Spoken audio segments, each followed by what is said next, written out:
Today's topic that we are going to be diving into on the In Spirit Flow podcast is time management. How do you make the most out of your time as a leader? Because time is the only thing that we cannot buy more of. We can't go get more of at the store. We all have the same 24 hours a day. How do we free up our schedule while maximizing our profits? Well, I believe it starts by first taking inventory of your time. So this takes a little bit of research on your own habits. This is going to be easier if you are someone who is very self-aware. You know how much time you spend making your coffee in the morning, scrolling on social media, hopefully not, but you're very aware. If not, you can go look that up on your phone and you will be flabbergasted probably by how much time you waste. But aside from that, how much time does it take you to drive to work? How much time do you spend, preparing for that meeting in the morning? So on and so forth. Do you have kids to take care of or someone else in your life that needs some of your attention? So I really want you to take a time audit from the moment you wake up or even the moment you start work, if that works better for you, and really break down where your time is generally spent. And then I want you to identify the non-negotiables that absolutely have to get done and note how much time they should take if they're taking a little bit too much. What would be the ideal goal of time you want to spend on something? I also want you to think, where am I wasting time? Where am I taking unnecessary breaks? Now, I am a big fan of breaks, but you can take micro breaks multiple times throughout the day that are actually more effective than spending your whole lunch hour scrolling. You really have to think about the psychology behind why you're doing what you're doing. And a lot of times that doom scrolling, for example, is an avoidance tactic. We are putting off doing something else. So when it comes to time management, I want you to think about what is the most valuable way I can spend my time, aka where can I put my time and definitely get something back from it. Also, what has to be done by me and only me. Eventually, I'm going to teach you the way that you can begin delegating some of these tasks efficiently. Now, a lot of that goes into proper communication and training of the person that is going to be taking it over, which is a whole nother topic in itself. But in the meantime, I want you focusing on what is the best way you can spend your time as the leader of your business, and how can you start to condense that? How can you stop wasting time here and there, or stop prioritizing the things that drain your energy first? So once you've identified those really profit-producing activities, you do those first thing. Before the day gets ahead of you, before any chaos ensues, before anything can get derailed, do those activities first. And sometimes that may be a non-negotiable. A personal habit, like I want to work out every single day, and I also want to read or listen to a new podcast. So I'm going to do those things together. That's called habit stacking. Also, if you know there's a really tough project coming up and it's kind of the elephant in the room, it is stressing you out a little bit, I would devote, I'm going to do 1 hour of that before I even start on anything else, so I can relax a little bit. I can feel accomplished in the hardest task. You eat the elephant is, so to speak, the best strategy there, because now it's freed up your day to focus on the next things that maybe take a little bit less brain power. But another really interesting topic that just kind of came to me, and I have the book sitting on the shelf back there. I believe it's called The Power of Moments, or maybe it's just called Moments. But it's all about the timing and knowing yourself of when you're most productive and people in general, kind of a societal study of when are people mentally the sharpest throughout their day. Where do most people lie in terms of productivity? Are they night owls? Are they morning birds, or whatever they call it? So give yourself some thought. If you know that you get really tired and sluggish after you eat lunch every day, you may want to look into that. But also don't save the really brain power hard tasks for that time. Maybe do that first thing in the morning if you know it's going to take a lot of energy and you know that you are wide awake after you've had your coffee. And save that time of day when you're not at your best for things that don't really require a ton of energy or attention to detail maybe. Next, I want you to think like you're chunking topics together. We are blocking things that go together. For example, say your goal is to network. If you've ever been a part of a BNI meeting, you spend about an hour and a half or 2 hours once a week in a room networking with people. But you're also asked to go to a coffee with them. So instead of going to coffee on Monday and going to the meeting on Wednesday, and now you've spent 3.5, 4 hours devoted to networking this week, how can you collapse that? Maybe you set up a coffee right before or right after the meeting when you're already dressed, you're already in the mode of networking, you've already seen that person today, so it's not quite as awkward, you don't have to waste time on small talk. You kind of just beeline straight to the point and you collapse time that way. As a female, it takes time to get ready, it takes time to pick out an outfit and do your hair. This isn't really my hair done, but you get the point, you know that. As a woman, you know it takes time to get ready. So think about all the tasks you could get done on a day where you did your hair and your makeup. If you're someone like me, you take videos, you like to record things for your business. So I want you to think about a subject referred to as time blocking. And this brings me back to middle school, high school, when we used to go to a new class every 45 or 50 minutes throughout the day, and we'd have 7 or 8 classes all day long.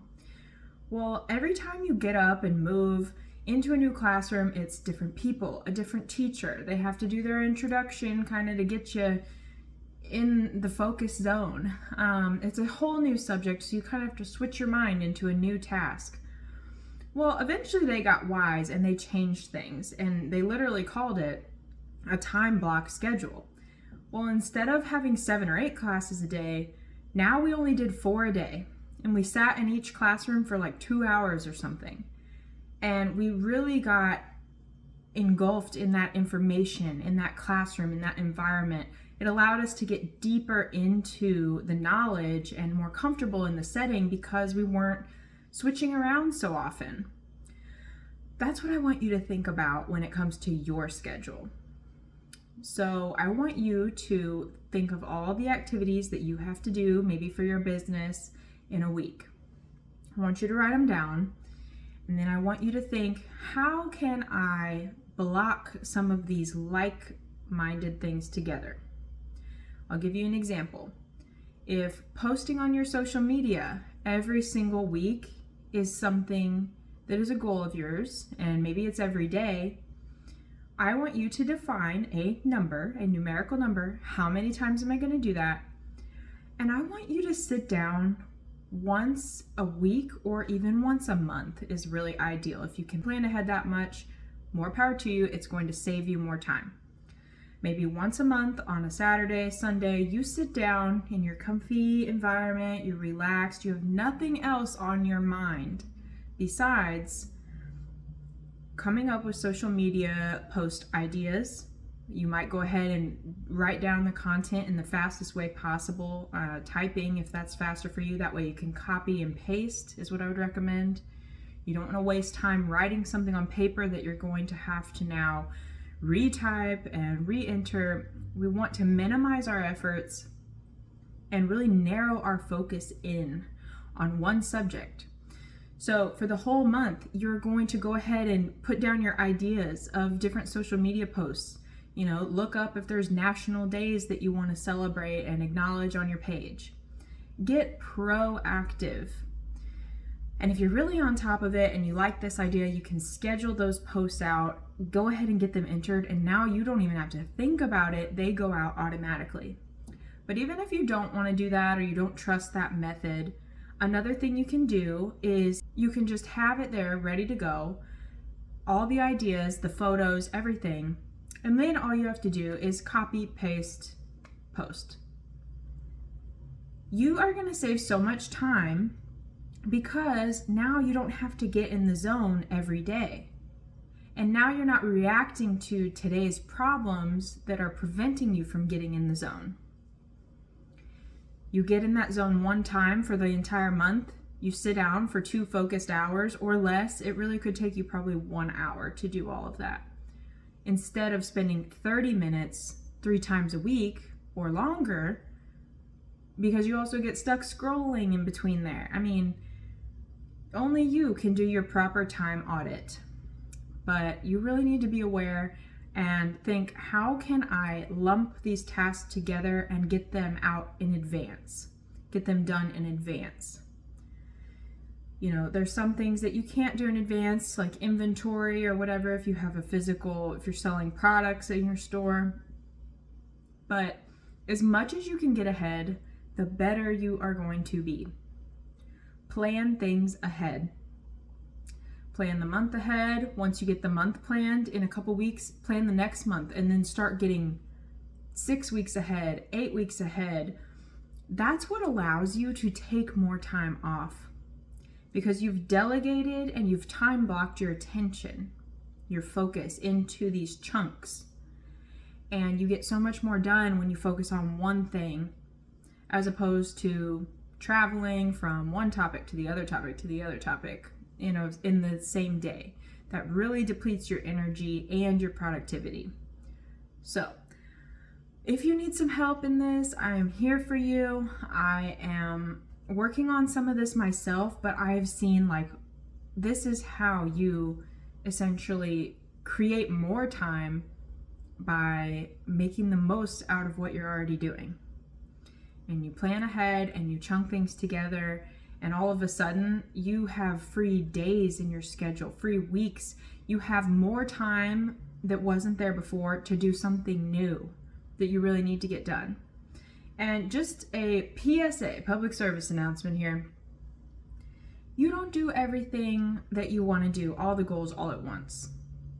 If you're learning to juggle, you don't just get 6 balls in your hand and learn to juggle that way. No, you start with a couple. And then they throw another ball in there, and that takes time for you to get used to that. But eventually, you keep adding and adding slowly, little by little. Slowly is really just a matter of how fast are you adjusting to this change, which is entirely up to you, but we're all a little bit different. So I want you to focus on one thing at a time. Master that, and then add the next thing. Because if you want to start working out every day, you start with just that. But then once that becomes routine, now you add this other thing with it. After I work out, I'm going to do this. So now those two things are kind of paired together. Well, now let's move to our business. Every day, I want to have a team meeting. So, for example, okay, well, that's the new thing we're going to focus on this week, this month, etc. So whenever you get really focused and you get your time squared away, you do your time audit to know, where's your time going? What is it being spent on that's not producing any results? And if you're still doing billing and paperwork and things like that that could be outsourced, and you're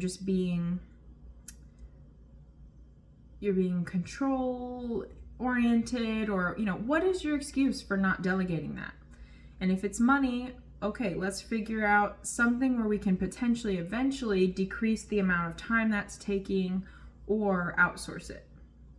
We want to open up your schedule to anything that is not your specialty. And your specialty is being the visionary. You're supposed to be bringing in new ideas. You're supposed to plan for the future, have your ascension plan for this business. So, in order to do that, we have to free up your time, get more focused on those profit producing activities, and essentially collapse your time by making the most of it and chunking things together. I hope that this was helpful for you today. Please subscribe, follow, do all the things. Come find us over on Facebook in our group. It is called Small Business Women Fueled by Faith. We'd love to have you over there. We host lots of free workshops and just advice, and we have a community of faith-based women business owners who would love to connect with you.